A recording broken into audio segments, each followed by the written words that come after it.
Good morning from Ashton Lime. Ashton on Lime, upon Lime? Yes. And specifically Portland Basin, which is right over there where there is the Portland Basin Museum, the Maritime Museum, which, like every museum, is closed. We have completely forgotten our history. What history? Isn't that the truth? Yeah. We came onto the Ashton yesterday after coming off the Huddersfield, and we're immediately about to turn just under the bridge behind me onto the Peak Forest Canal, which is very exciting because we've done this bit of canal before, but we haven't done the Peak Forest. So yeah, so we've got about 11 meters of old, then a 90-degree turn, and the beginning of new. And noticeably, this section is much busier than the Huddersfield. Oh yeah, yeah. Yeah. We saw quite a few boats last night. Yeah, there's a lot more traffic coming through, a lot more people. Well, this is part of the sort of traditional South Pennine ring, which goes, well, it sort of depends on where you start, doesn't it? Well, it's the Rochdale, the Ashton, and the Huddersfield. With a little bit of the Trenton Mersey. No. Well, because the Cauldron. There's a couple of different rings you can do. The traditional ring that's described in our book is Huddersfield wide, Huddersfield narrow, Ashton, Ashton, Peak Forest, Macclesfield, Trenton Mersey. Okay, so that's an extended onto one. the Bridgewater, and then Bridgewater back over to Rochdale, and then over the Rochdale back to Huddersfield. But then there's the other Pennine ring, which is the Rochdale. Yeah, the smaller one that goes through Manchester. And I think the longer one exists because there was a historically not so great section of sort of, Rochdale into Manchester and Manchester out, Ashton into Manchester and up through Rochdale. There was sort of that section where, according to our 10-year-old Nicholson's Guide, long ago, which is long ago from the perspective of 10 years ago, yeah, you'd basically have no chance of not having every single thing on top of your boat pinched. But also, the Huddersfield's only been reopened like 20 years or something. Mm-hmm. I don't know. For 10 years of it, it was apparently a pretty bad place to go. I don't know when the Rochdale reopened. I don't know. Like we said, we know our history. Yeah, completely forgotten our history. Yeah, so we got quite a few miles to go to get to the Marple Flight bottom of. But there's no locks. So today should be a fairly straightforward cruise. I think I'm going to walk for maybe half an hour, and then I'll get back on and ride the rest of the way. Yeah, although I think there's a section at which the towpath goes away for a little while. Well, in that case, I'll get on there. Yeah, might be wrong. We'll have to check the map again. But yeah, I thought I'd seen a section where it was like, wait, there's no towpath there. But it's actually really pleasant here, so this is a good place to stop, I think. Mm-hmm. Yeah, it's a short walk to, well, all sorts of shopping. There's laundry. Yeah, there's a laundry. There's an Asda, a very short walk. In fact, when you pass through the last tunnel on your way into the junction here, you actually pass under the Asda, which is bizarre. They really should have like a click and collect type window for boats. Yeah, and beyond that, there's a nearby Aldi. There's a whole little town centre. Yeah, there's an Indian grocery and European grocery, a cake shop, and just a lot of different stuff. And you also have pretty good access to the metro for the Manchester region. So this is actually quite a good little spot to stop up. I really like it. Huh? Yeah, and when the museum is open, there's supposed to be some quite good historical things and computer-driven interactive exhibits and stuff. There's also lots of working boats over there. There's also a marina around the corner. Mm-hmm. So yeah, lots going on. Nice. Yeah. But we're going because we're doing the Marple flight tomorrow, and we've got some help from Mike, hopefully. Yeah. If we weren't booked in for that, I'd say take an extra day here. Yeah. But we are booked in for that, so we off. And I'm still not awake. Right. Let's go. We're on our way to find out what George did wrong in the meantime, so... Also get his ball, it was just knocking about. As soon as we leave our mooring, we travel through the Portland Basin and turn onto the Peak Forest Canal. You can see the huge Portland Basin warehouse behind the boat. It was used for storing cotton from Liverpool and limestone from the Peak District, as well as coal and grain. You can see the arches that open onto the loading bay under the warehouse, which enabled barges to come right into the building to be unloaded.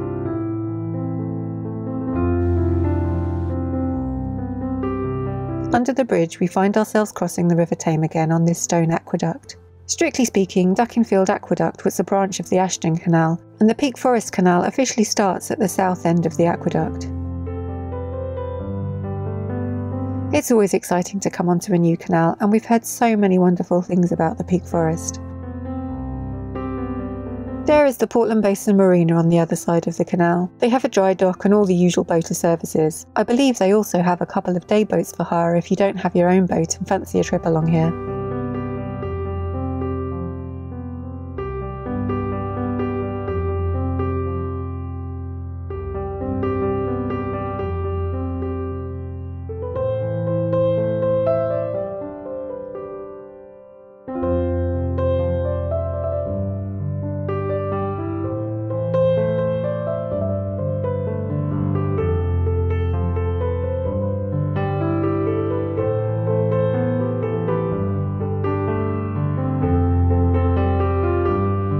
The boat ahead belongs to some viewers, and we end up stopping for a while to chat with them.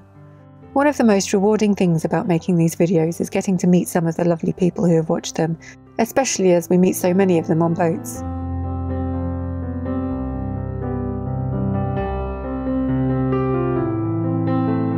Eventually it's time for us to move on, and I walk ahead to get the lift bridge open. Unfortunately, I don't have my windlass with me, and this bridge has a crank mechanism, so Michael has to pull over so I can come and get one. We've barely done a quarter of a mile, and it's been a fairly eventful trip already.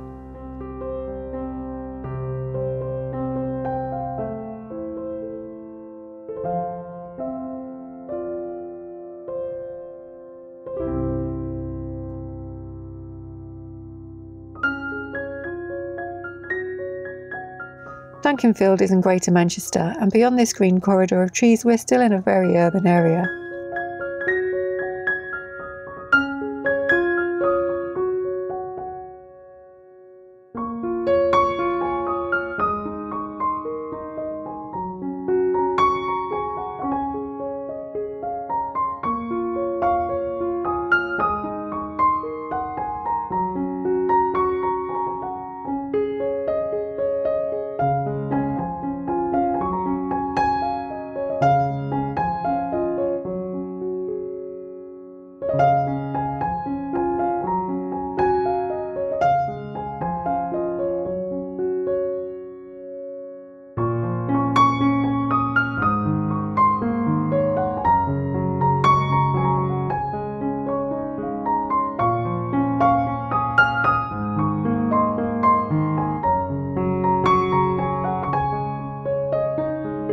You have to be really careful coming onto some of these low bridges.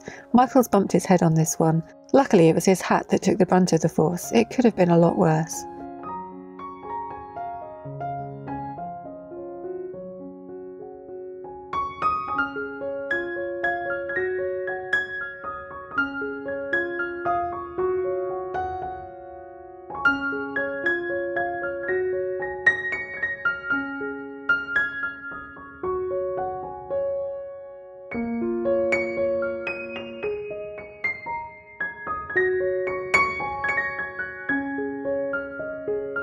There appears to be some dredging happening ahead. One of the barges has floated out into the middle of the canal, but it's not long before the workmen spot us waiting and make some room for us to pass.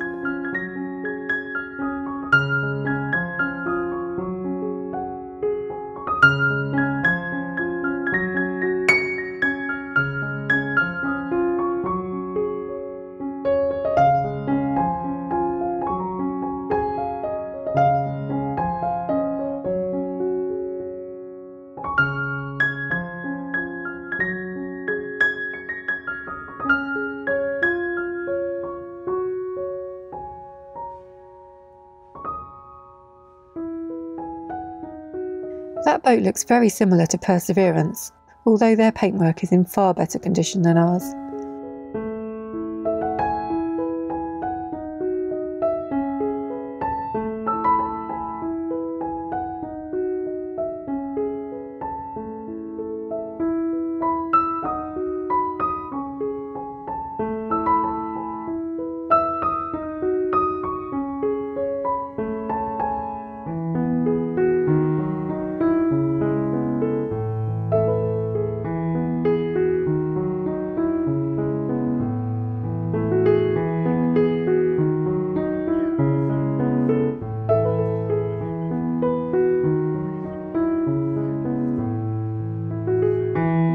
We're now passing through Hyde, and there's a fairly new housing development alongside the canal.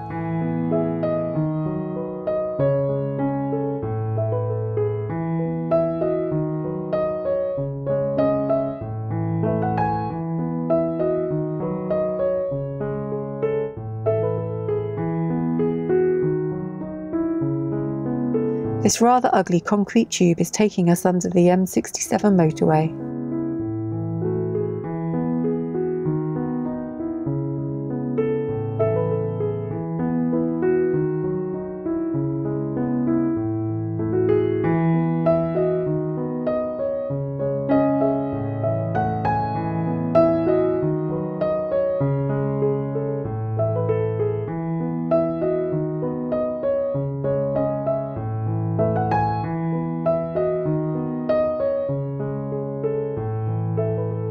More new housing and some restored canal warehouses.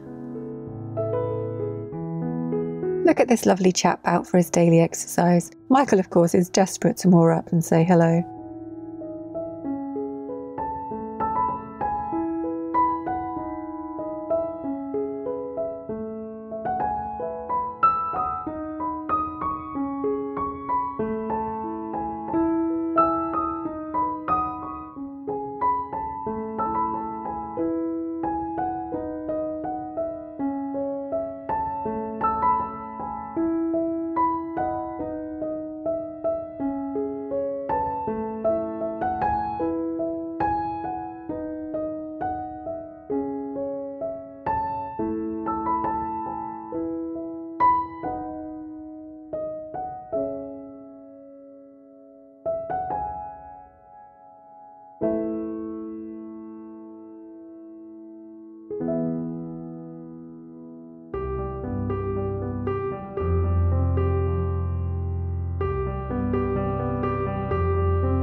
These moorings are pretty silted up and it's actually really shallow, so not ideal for us to meet a boat coming the other way. We both take it fairly slow and manage to pass despite our boat scraping along the bottom of the canal.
Just beyond the Woodley Railway Bridge is the Woodley Tunnel.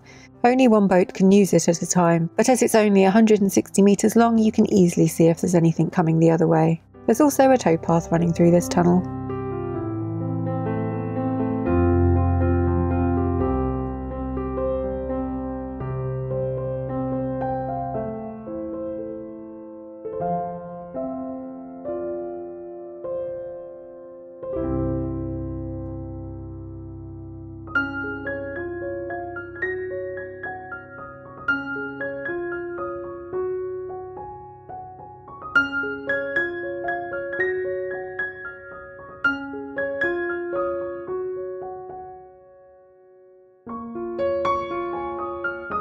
This may look like a tunnel ahead, but it's actually the Bankhouse Bridge, which passes through the railway embankment above. The profile of the bridge changes halfway through because it needed to be extended when there were new tracks laid above.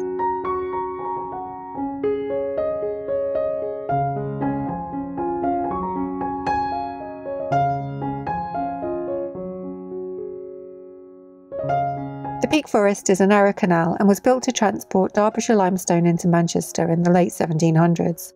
It reopened in 1974 after falling into disrepair. There are 16 locks on this canal and they're all part of the Marple Flight. We're currently on the lower level of the navigation.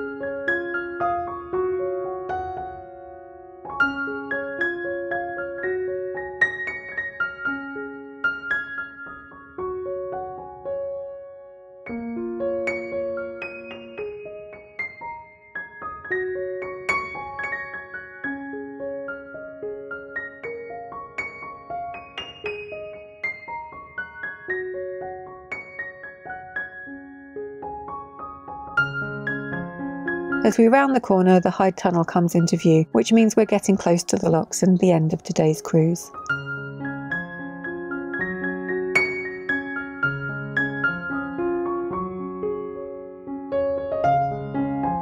This tunnel is 300 metres long, much wider than the last tunnel, but this one has no towpath running through it.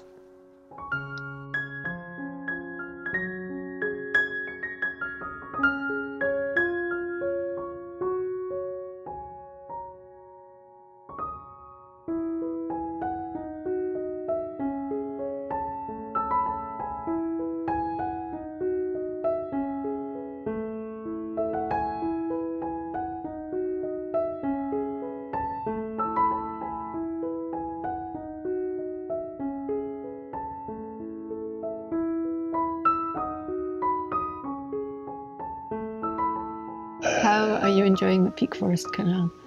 Well, thus far I'm liking it quite a bit. Mind you, the 16 locks of the Marple Flight are still in front of us. Yeah. So. We've stopped about a quarter of a mile before them because we just found a nice spot to stop. So. Yeah. So no, I mean it's been nice. The turn onto the Peak Forest was quite straightforward. Nice 90-degree turn. Went back past the boatyard that's there, which I actually was looking at that going like, well, that's kind of a nice entrance to a marina. It's like a long little skinny arm that then leads to a marina that's set back a ways. Yeah, then we passed a boat that was some viewers that we actually met yesterday, but then we met them again. They were really nice. Stopped for about half an hour, maybe longer actually. Yeah, stopped for a little while and talked. Joe autographed one of her maps, which was weird. Wasn't happy about it. It's a weird bit of attention for you, right? It's like, it's wait, so nobody's asked me to autograph a map. It's so, I don't know what my autograph is. It's so lovely to see a framed map on a boat. Like, that is just really lovely. Yeah. I really appreciate anyone who buys the map and who uses it and enjoys it. Yeah, and to hear that they're actually really helping people, like, actually, plan their voyages and stuff. They were really sweet. Yeah, really nice people. Yeah. And we did meet a couple of other viewers actually afterwards. Mm-hmm. Yeah. There was a guy who just sort of popped out of the bushes going, "Cooey! I'm a subscriber. Oh, hi." Yeah. And then there was a boater who said hello, and then he was like, "Oh, hello." I know you. So it's always nice. It's always really nice. It's funny to be recognised. Yeah, and the canal was very green, but it was kind of shielding lots of urban and industry just behind the green, wasn't it? Yeah, I mean, a lot of it sort of retired. There was a really large mill or, obviously major industrial site, had a big chimney and everything, but like the whole thing had gone decrepit and just, lots of boarded up windows where the board was rotting from age. Yeah. But yeah, I mean, there was also, like, especially the bit nearer the junction where there was lots of industrial industrial stuff happening on just the other side of the trees. Yeah, yeah. But you still felt like you were quite rural because of the green corridor. And we passed Captain Jack's boatyard. Yeah, that looked neat. And it was really weird because we met a boat there. Was that the only boat we met today, apart from the little day boat? And we were grounding out even though we were coming out. Yeah, we were about 3 feet away from a boat that was moored there, and it must have been moored there for a while because we were stuck. We were tilting at a funny angle. Yeah, it's Captain Jack's look pretty neat though. Like it's it's just kind of like a normal boatyard, and then you see this sign where it's a big freshly painted black sign with a big white skull on it and 2 hanging skulls beside it, and it was just kind of like, well, that's dark but also cool, Yeah, pirate flags and stuff. I've really liked it along here. I was surprised at how quickly it went more, not rural, but definitely greener pastures and stuff, and more animals and things. And you felt like you were up on the side of a hill because there's definitely a valley down that side, but it was kind of hidden. You didn't really see the views or anything. Yeah, well, and it's just because we're still... Ashton, where we started this morning, was very much in Greater Manchester. Yeah. Right? Like you're a 5, 6, 7 minute walk away from a metro line that'll take you straight into downtown Manchester. Yeah, within 5 minutes. Yeah, so it's quite, it's on the edges of the city, but it's still, quite the city. And so to have it just really quite rapidly go green and all of that falls off. And I mean, it is there, but it's far enough outside of what you can see that, you're in this little corridor of not city that is still, even where we are now, I think it's still within Greater Manchester itself. Yeah, it's still quite urban, yeah. Yeah. And so tomorrow we're going to have quite a rapid climb. Yeah, 240-something feet in 16 locks. Yeah.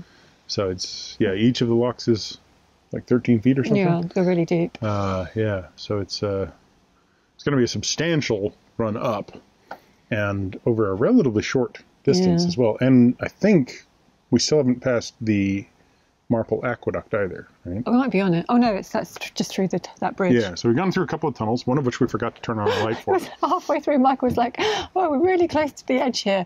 A light might help. Let's switch on the light." Yeah, well, because it's not really so long of a tunnel that you need the light. No, because you can see the other end. Yeah, and you can see the walls, but then there's a certain point at which it's like, but I can't really see exactly how close I am to the wall. So yeah, can we turn on the light? But before I turned on the light, I turned on the bilge pump and the horns. So yeah, which was nice. We emptied the bilge and we warned everybody, and then we could see, and it was like, oh, okay, great. Yeah, try and turn those on before you actually enter the tunnel. It does help.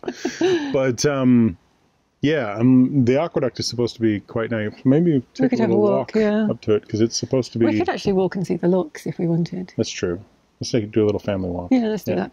Because it is beautiful weather today. But yeah, there's an aqueduct that, if I read it correctly, it crosses a train viaduct. Oh. So you look down over... That's unusual. Yeah, it's supposed to be kind of an interesting... not exactly one of the sort of 7 wonders or anything, but it's supposed to be quite an interesting view. Unique. So maybe we'll take a walk up there and see it for ourselves. Let's do that because that might warm me up because I'm blooming cold. It's a nice day. Very cold. It's a nice day, but it's quite fresh. Yeah. And I hit my head on a tunnel, which was... A bridge. Yeah. Right. Well, that's how hard it was hit. I can't tell the tunnel difference. And you really scared me because you hit your head. Well, basically, there was all these trees before the bridge, so you just got distracted and dodged the wrong way or dodged... Yeah, I mean, I ducked sufficiently to clear the tunnel edge or the bridge edge, but... then there's this blackberry bush coming over the side. So there was a bunch of, sort of runners that were covered in thorns, and I'm trying to avoid that by deking to the side a little bit. And as I went to the side, I also must have gone up because all of a sudden it was just clunk. And Michael said, feel the ridge. So I felt his head through his hat, and there was this massive dip, and I was like, oh my God, like he's really... Yeah. So... To be fair, what it was that the hat had creased in. Well, I thought it was your head. Yeah. I went into massive panic mode. So I had to take the hat off and be like, it was the hat, not the head. That's the dent. Where's the dog? He's over there. Okay. So yeah, it was just basically that there's this little place, sort of here-ish, where it got creased down, and you know. I was like, I seriously thought, oh my God, he's going to have like a proper concussion. Like, I'm going to have to drive the boat and steer it and get him lying down and call an ambulance. To be fair, if there's that sort of a crease in your head, you're not talking probably ever again. All right. So, whatever. So the fact that I was speaking was probably an indicator that I'm not dead. Yeah, although you never know. But yeah, it was the first time actually that I've given myself enough of a clock in the head with a tunnel that I've... Bridge. Yeah, see, that I keep getting that one wrong, for instance. Right, let's go. There's some damage. All right, everything's still working in here? Maybe not. George! Yeah. So we're going to take a walk over now, see the marble tunnel. Until then, whatever we're going to see. So clearly the damage is more extensive than I imagined. We're going to go see the marble aqueduct. Aqueduct. Oh, good Lord, this is going to be full of bloopers. So we're going to go and see the marble aqueduct. Yes, that thing, what she said. And the bottom of the marble flight. Right, the other thing that she said. And so in order to do that, we gotta go, so give us a thumbs up, comment down below, subscribe if you haven't already, subscribe to Minimalist Maxable Velocity if you want to see me hit my head on a faster way, and click that bell if you want to get notifications.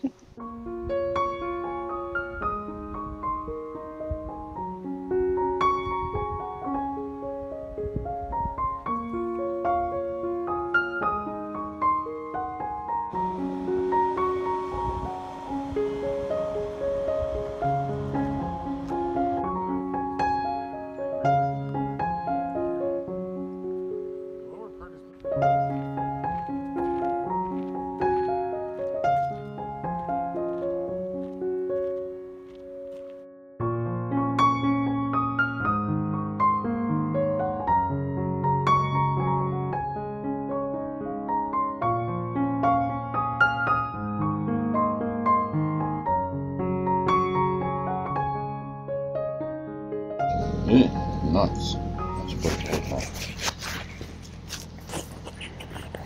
it's not a good idea. Morning. Good morning from Duckenfield. Portland Basin. Portland Basin. Good morning. Welcome from... There's a little... George! Why is he towing? What's he towing?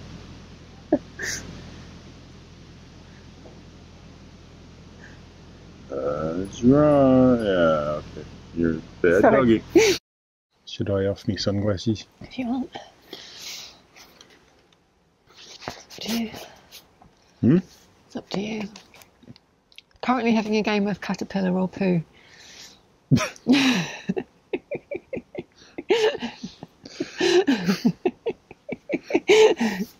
One of those games very few people have ever heard of. Nobody plays. Caterpillar or poo?